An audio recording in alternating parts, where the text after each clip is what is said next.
नमस्कार दोस्तों, आप सभी का स्वागत है हमारे इस प्यारे चैनल डीडीवी कैंपस में। तो दोस्तों, आज के इस वीडियो में हम सामान्य हिंदी यानी हिंदी व्याकरण को हम अपने हर एक वीडियो में हिंदी व्याकरण को सामान्य हिंदी बना करके टॉपिक क्रिएट करेंगे सामान्य हिंदी के नाम से दोस्तों।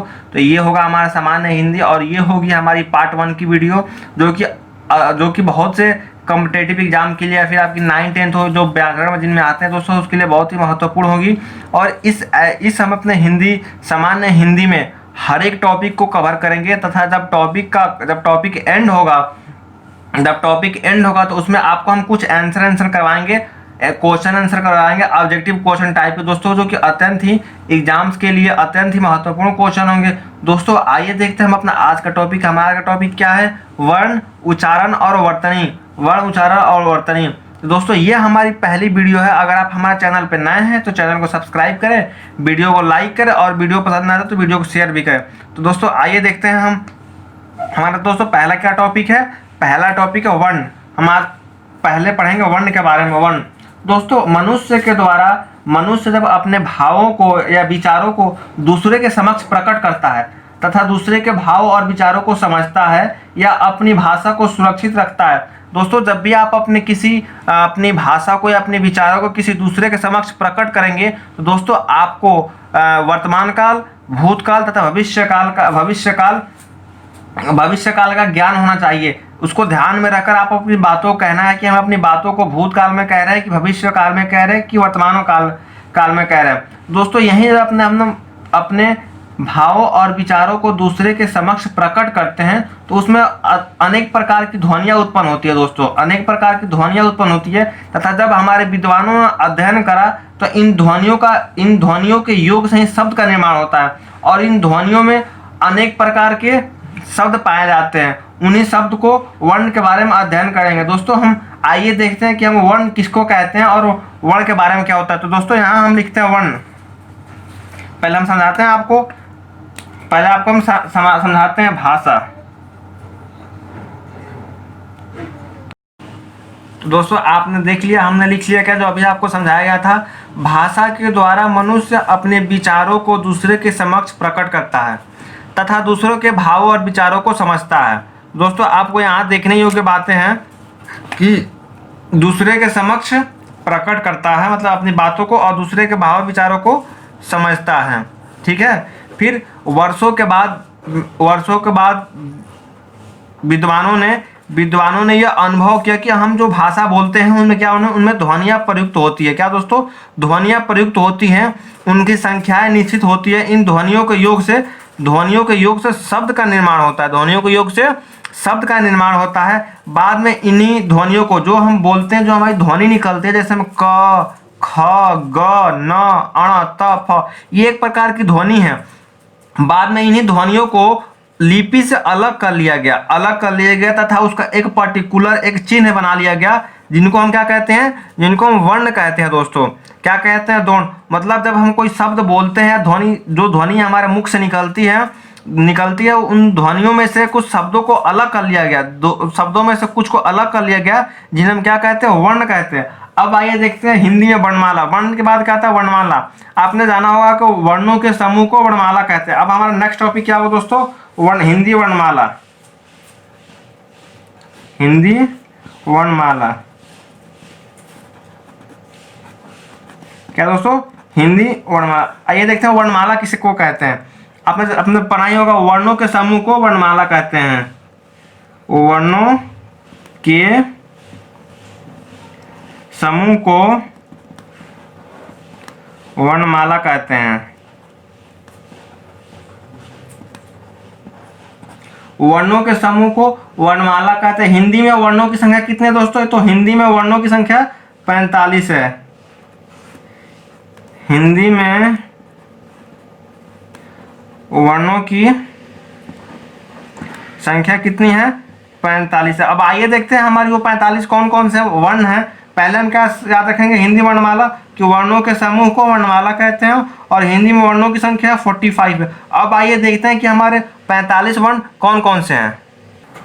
दोस्तों, अभी हमने क्या बताया हिंदी में वर्णों की संख्या कितनी है दोस्तों? 45 होती है। तो आइए देखते हैं वर्ड कौन कौन से। अ, आ, ई, आई, छोटा ऊ, बड़ा ऊ, ए, ओ, औ, अंग, आ। ठीक है दोस्तों। फिर कवर्गी, चवर्गी, टवर्गी, तवर्गी, पवर्गी। क से लेके अंग तक को कवर्गी बोलते हैं। च से य तक को चवर्गी बोलते हैं। ट से अण तक को टवर्गी बोलते हैं। त से न को तवर्गी बोलते हैं। प, फ, ब, म, प को पवर्गी बोलते हैं। उसके बाद य, र, ल, व, तलाब स, मूर्धन्य स, दंड स, ह। आइए फिर शुरू से एक बार पढ़ते हैं। क, ख, ग, घ, अंग। च, छ, ज, झ, इय। ट, ठ, ड, ढ, अण। त, थ, द, ध, न। प, फ, ब, भ, म। य, र, ल, व, तलाब स, मूर्धन्य स, दंड स, ह। तो दोस्तों ये होते हैं हमारे क्या दोस्तों, ये हमारे हिंदी में वर्णों की संख्या। वर्णों की संख्या कितनी है दोस्तों? 45 है। संस्कृत वर्णमाला में एक और स्वर है री, इसको सम्मिलित कर लेने पर वर्णों की संख्या कितने? 46 होती है। आइए दोस्तों देखते हैं उसको। सबसे पहले हम उसको देखते हैं। संस्कृत वर्णमाला में एक संस्कृत वर्णमाला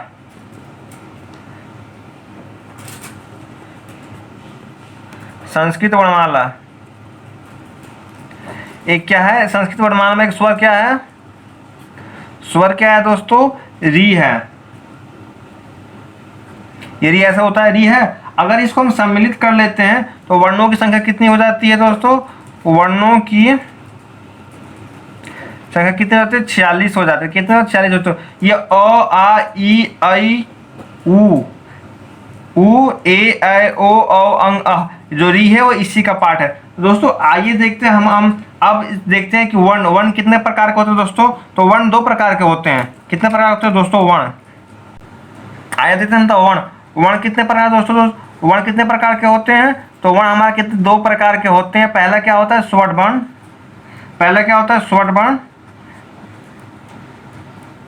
दूसरा क्या होता है? व्यंजन वर्ण। दोस्तों तो ये स्वर्ण वर्ण होते हैं। ये स्वर्ण वर्ण जो होते हैं वो 3 प्रकार के होते हैं। ये कितने प्रकार के होते हैं स्वर्ण वर्ण जो हमारे होते हैं ये 3 प्रकार के होते हैं। स्वर्ण वर्ण, सबसे पहला स्वर्ण क्या होता है? मूल स्वर।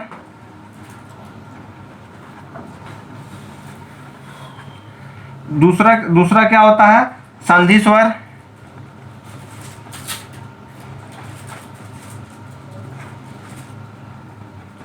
तथा तीसरा क्या होता है? प्लुप्त स्वर।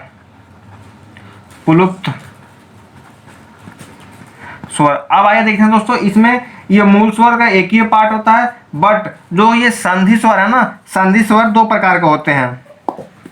संधि स्वर कितने प्रकार के होते हैं? तो संधि स्वर 2 प्रकार के होते हैं। पहला होता है दीर्घ स्वर तथा दूसरा होता है संयुक्त स्वर। ये कितने प्रकार के होते हैं? ये होते हैं 2 प्रकार के।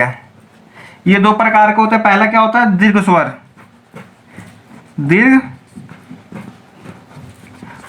तथा ये दूसरा कौन सा होता है? संयुक्त स्वर।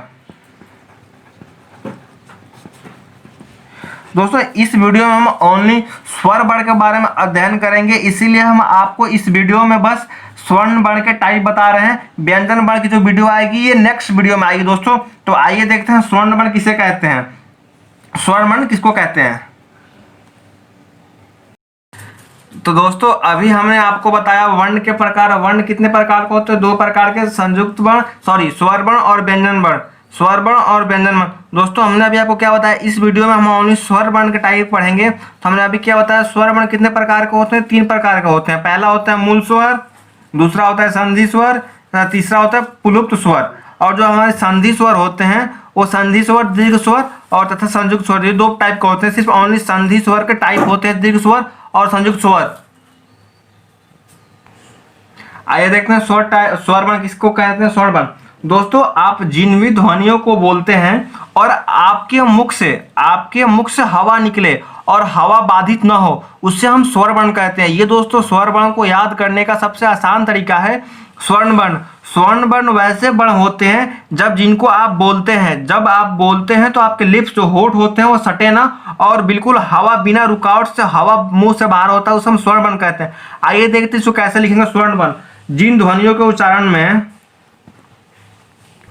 तो दोस्तों ये है हमारा स्वर वर्ण। अभी हमने क्या बताया, जिन ध्वनियों के उच्चारण में हवा मुख्य विवरण अववाद गति से निकलती है, वरना हवा लगातार निकले आपके, मतलब बिना, जब आप स्वर्ण वर्ण को बोले तो कोई भी रुकावट पैदा ना हो हवा निकलने में, उन्हें हम स्वर्ण वर्ण कहते हैं। मतलब जिन ध्वनियों के उच्चारण में हवा मुख्य विवरण से अबाध गति, वरना बिना रुकावट के निकलती है, उन्हें हम स्वर्ण वर्ण कहते हैं। जैसे मैं स्वर्ण वर्ण के एग्जाम्पल क्या हूँ दोस्तों, जैसे में हो जाएगा आ देखना ना, कुछ सट नहीं रहा है, ई हवा निकल रहा है ना, ऊ हवा निकल रहा है ना दोस्तों, इत्यादि। ये हो हमारा स्वर्ण वर्ण। अब आइए देखते हैं इसके टाइप। इसके टाइप क्या है, पहला टाइप क्या है दोस्तों, मूल स्वर। सॉरी, इसका पहला टाइप क्या है दोस्तों, मूल स्वर। पहला क्या है, मूल स्वर। आइए हम मूल स्वर को समझते हैं। मूल स्वर किसको कहते हैं, मूल स्वर दोस्तों, स्वर वे स्वर्ण जिनके उच्चारण में कम समय लगता है, उन्हें हम क्या कहते हैं दोस्तों, मूल स्वर्ण कहते हैं। अर्थात जिनके उच्चारण में अन्य स्वरों की सहायता नहीं लेनी पड़ती, उन्हें हम मूल स्वर कहते हैं। मूल मतलब क्या होता है, अपने आप में स्वयं, आपको नाम से ही पता चला होगा, मूल मतलब स्वयं होता है, मूल। तो दोस्तों वैसे स्वर्ण जिनके उच्चारण में समय कम से कम लगता है, अर्थात वैसे स्वर्ण जिनको बोलने में दूसरे स्वरों की सहायता नहीं लेनी पड़ती, उन्हें मूल स्वर करता है। आइए देखते हैं इसका डेफिनेशन क्या हो दोस्तों, वे स्वर। तो दोस्तों ये है हमारे मूल स्वर का डेफिनेशन जो अभी हमने बताया था। हम मूल स्वर वे स्वर जिनके उच्चारण में कम से कम समय लगता है, मतलब कम से कम समय लगता है, अर्थात जिनके उच्चारण में अन्य स्वरों की सहायता नहीं लेनी पड़ती है, उन्हें कौन से स्वर कहते हैं, उन्हें मूल स्वर कहते हैं। दोस्तों मूल स्वर का एक और भी नाम है दोस्तों, मूल स्वर को हास्य स्वर, हास्य स्वर, हास्य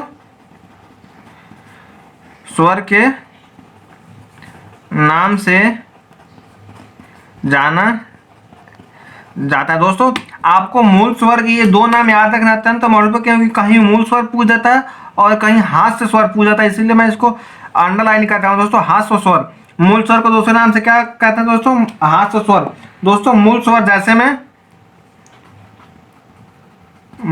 जैसे में ये होता है अ, फिर होता है ई, फिर क्या होता है दोस्तों छोटा ऊ, फिर क्या होता है री।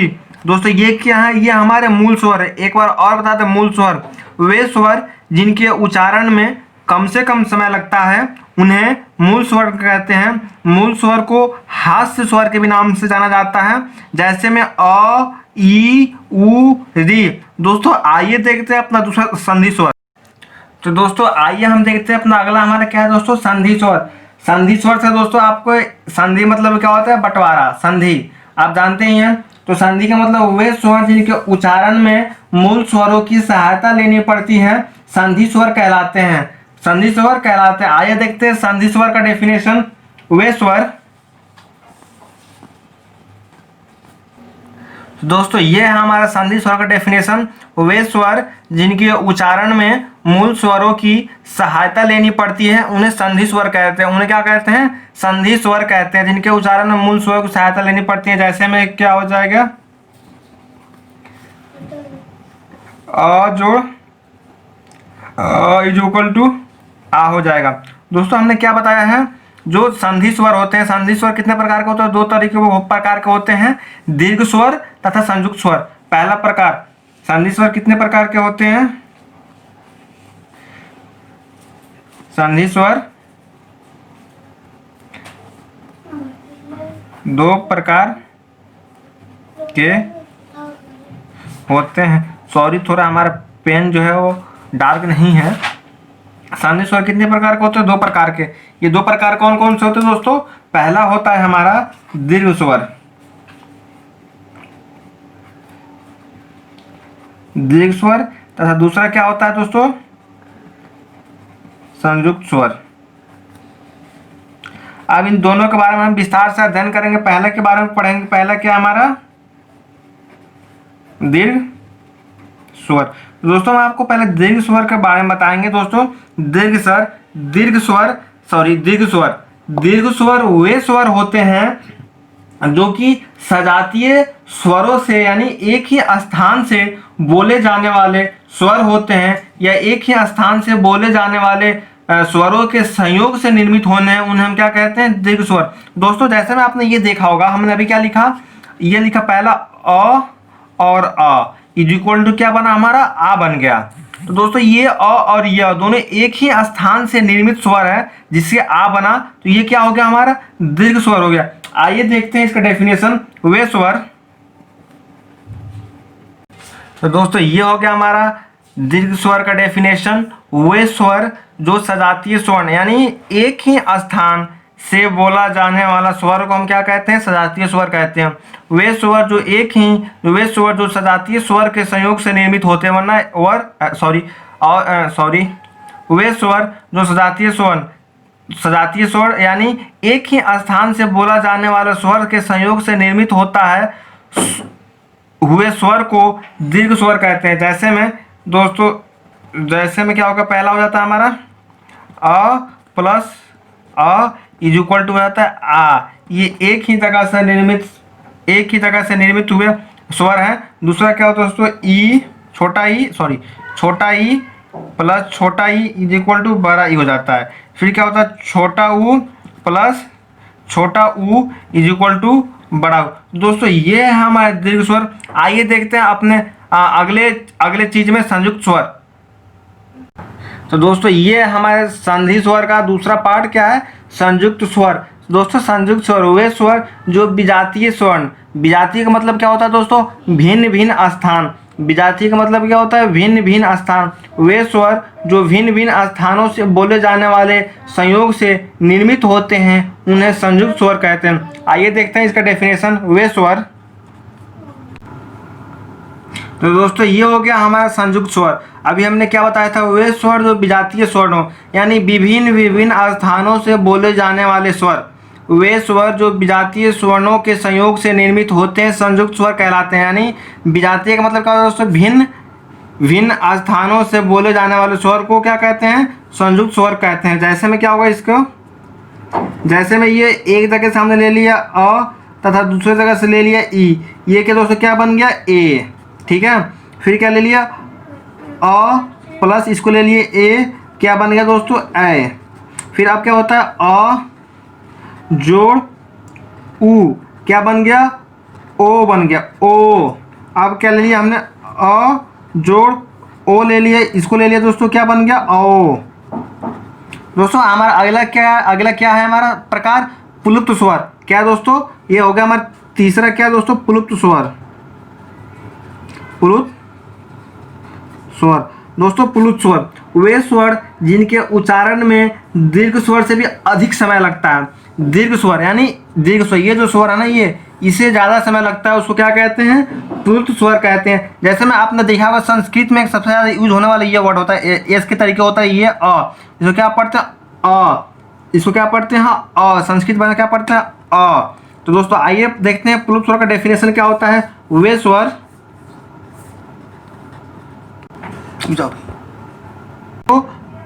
प्लुप्त स्वर वे स्वर जिनके उच्चारण में दीर्घ स्वर से भी अधिक समय लगता है, उसे प्लुप्त स्वर कहते हैं। जैसे में प्लुप्त स्वर क्या होता है?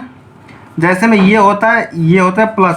दोस्तों इसको हम नोट में आपको बात लिखवाते हैं, इसका प्रयोग कहाँ होता है दोस्तों? जब कोई पुराने नाटक होते थे ना, किसी पुराने नाटक के संवादों में इसका प्रयोग किया जाता है। किसी पुराने नाटक के संवाद में इसका प्रयोग किया जाता है। जैसे में आपने देखा होगा राम, यदि आपको किसी संवाद में आपको राम लिखा होता है, राम ऐसे लिखा जाता है, रा फिर ये फिर राम। ठीक है। फिर राम ऐसे लिखा जाता था। दोस्तों ये हमारे प्लुप्त स्वर। दोस्तों ये है हमारे वर्ण उच्चारण और वर्तनी चैप्टर के स्वर वर्ण के बारे में। दोस्तों जो हमारा अगला वर्ण होगा वो व्यंजन वर्ण होगा। दोस्तों आपको ये हमारी वीडियो कैसी लगी कमेंट करके कमेंट बॉक्स में बताएं। तब तक के लिए थैंक यू।